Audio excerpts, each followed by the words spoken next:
Welcome to New York's number 2 sports show. The Rangers lose to the Canucks 6-3 at Madison Square Garden. The Rangers have now had their second 2-game losing streak. This one's a little bit different because they did get a point in the last game versus Montreal. But the Rangers have not been playing really all that well for a while. Completely and totally inconsistent and just giving up so many high danger chances. It's not for lack of offensive opportunities, right? I mean, They have their chances to score, and they scored 3 goals tonight. Thatcher Demko was very good. Igor Shesterkin, not as much. And so the last 2 games, Sam Montembeault and Thatcher Demko, the opposing goalies, were very, very good. And I wouldn't pin this on Shesterkin at all. I mean, some of these goals were just point-blank, easy goals. But still, it's just... it's disappointing the way they're playing right now. And there are issues with this team.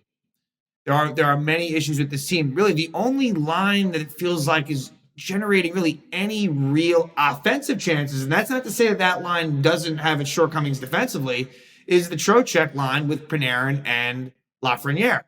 And that was basically the goal scoring tonight. They're not really getting much of any offensive production from the bottom 6. Brennan Othmann, again, didn't really play a whole lot. Let's see, his ice time was 7:33. So, I don't feel as if he's going to be up here too much longer, just based on what we've kind of seen here. And as soon as Tyler Pitlick returns, I think Othmann's going back down. But, yeah, just, Zibanejad is streaky. Kreider, Zibanejad, Wheeler is just not a great line. It's not. I mean, Blake Wheeler should, I keep on saying it, he shouldn't be playing there. And whenever Kakko comes back, he, as much as he struggled before he got hurt, he should get a chance back there. But yeah, you're just not seeing enough offense 5-on-5 in terms of Zibanejad and Kreider. And I'll even put it more on Zibanejad. As great as he is, and I'll say that word great. It's just, I don't know. There's something that's left to be desired when it comes to him. I don't like how Jacob Trouba has not been so great lately after I sang his praises for a large part of the season. Keandre Miller and Trouba were really horrible tonight. Really, really bad. Eric Gustafsson had a great beginning to his Ranger career. He has leveled off completely. And look, he was playing over his head more than anything, but he has not been anything spectacular as I see it. So we could go up and down. We really could, because again, that bottom 6 is just really, it's pretty bad. I mean, it really, really is, if we're being completely honest with ourselves. But it doesn't stop there. But Vancouver, who has a high-octane offense, their top guys really, really came through in a major way. Elias Pettersson, 2 goals, 2 assists. Brock Besser had a goal and 2 assists. Former Ranger JT Miller, he scores the first Canuck goal and nothing else. But JT Miller, kind of the one that got away for the Rangers. You think about, how an Ottawa these things aren't equal at all. But how an Ottawa Senator fan feels about Mika Zibanejad, how does a Ranger fan not feel about JT Miller? And would it have not worked here? Maybe it wouldn't have, right? I mean, but that trade with the Lightning is, the Ryan McDonough, JT Miller trade, which got the Rangers back Vlad Nemestikov, Brett Howden, Libor Hayek, so on and so forth. That trade alone is a fireable offense.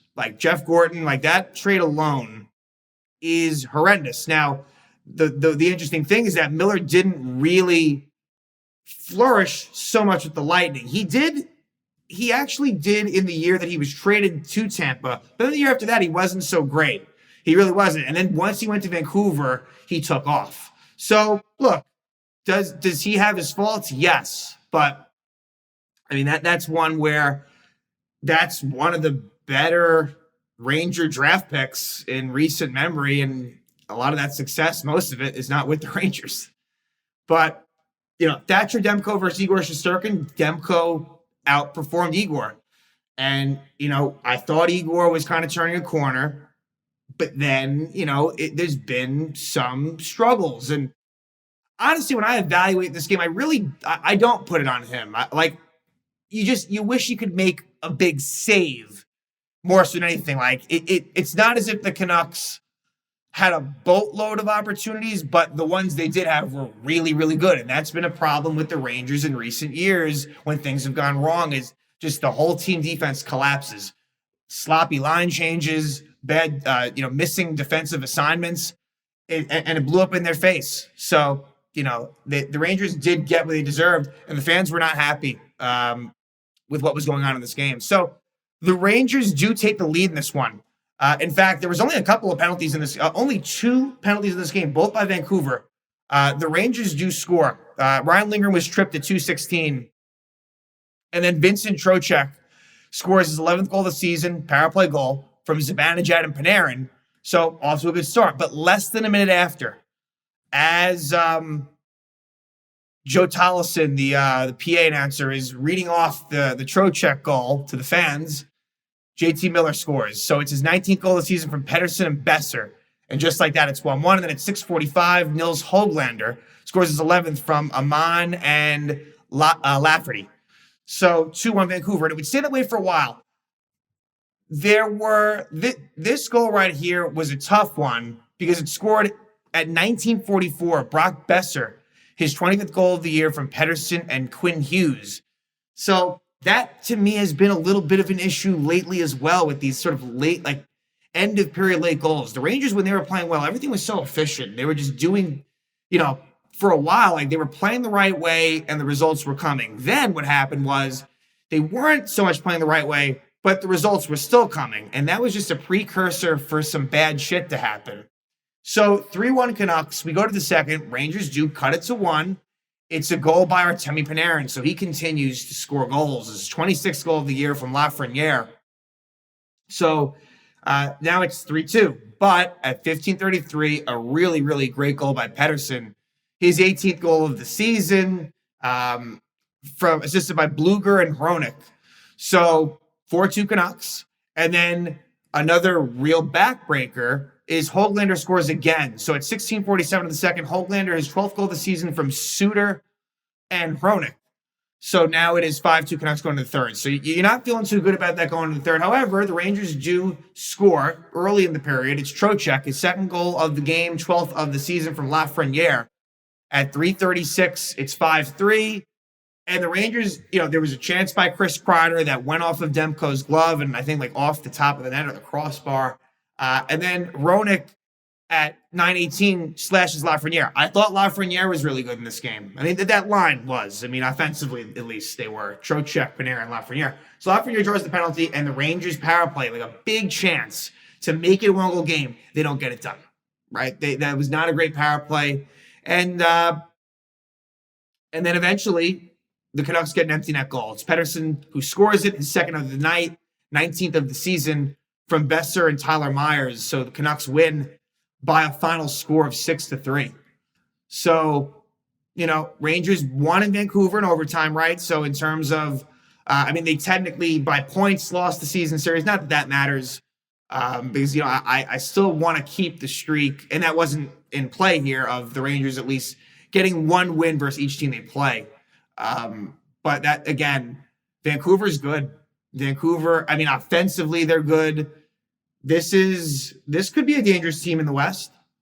I don't know. Do they have the defense? That's always been my question, but it seems like it's improving. Demko has the capabilities of being a really good goalie, and has shown that. So, Vancouver, I kind of feel like there are some similarities with the Canucks and the Rangers, to be honest, in my opinion, where there's a lot of star talent, and on paper it looks good, but Vancouver with also a newish head coach in Rick Tocchet, who took over, before the end of last season. So yeah, Vancouver wins 6-3. Now the Rangers, in what will be, hey, they're going to try to avoid. I know like I said, the Rangers got a point in that Montreal game, so it's a little bit different, but they will try to avoid their first 3-game losing streak of the season. They will go to St. Louis. And I think the Rangers will be ready to go, but the Blues, that won't be so easy. They have been a lot better lately, and they play very well in St. Louis. So, Rangers now, like that, at one point, maybe that Blues game would have looked like, okay, like not so bad. I think that's going to be a tough one. I do. But we'll see what happens. And then for the weekend, they'll have, I think, back-to-back matinee games, I think, against the Capitals. So, Rangers played well which is interesting. That's a quick season ending. That's 4 games in pretty quick succession versus Washington, but we'll get there when we get there. First, it's St. Louis, and hopefully the Rangers can really just play a much better structured game. They got to keep the chances, the high danger chances, much lower than they've been. It's not been good. Like, the Rangers' overall record's really good. I'm not concerned about, making the playoffs or anything like that. But I think that I don't know what the change is that needs to happen. I mean, do you consider maybe making some line changes? I guess you could. I'm not sure how much of a difference that makes, but something's got to happen because they just have been not playing good hockey, and it's been a while now where they just can't really reel off much of a streak. So again, Canucks come into Madison Square Garden and they defeat the Rangers 6-3.